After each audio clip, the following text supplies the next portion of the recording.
Hi friends, இது சனிக்கிழமை. இன்னைக்கு ஜெய்குட்டிக்கு குட்டிமாக்கும் ஸ்கூல் வச்சுட்டாங்க.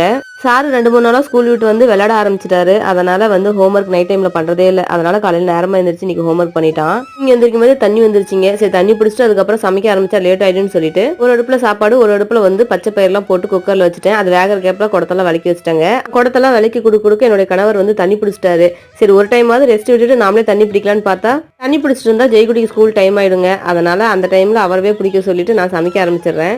வாசல்லாம் ஒரே குப்பைங்க. சரின்ட்டு வாசல்லாம் பெருக்கிட்டு அதுக்கப்புறம் திரும்பவும் சமையல் கட்டுக்கு வந்தாச்சு. வந்து சாப்பாடு குழம்புலாம் செஞ்சு கொடுத்துட்டு குழந்தைங்களை வந்து ஸ்கூல் அனுப்பி விட்டுட்டாங்க. குழந்தைங்க 2 பேத்துக்குமே வருத்தம், பொங்கல் டைம்ல இப்படி சனிக்கிழமை ஸ்கூல் வச்சுட்டாங்களேன்னு. சரி ஸ்கூல் போயிட்டு வாங்க, பொங்கல் லீவுக்கு இந்த டைம் ஊருக்கு போலான்னு சொல்லி சமாதானப்படுத்தி 2 பேத்துக்குமே ஸ்கூல் அனுப்பி வச்சுட்டேன்.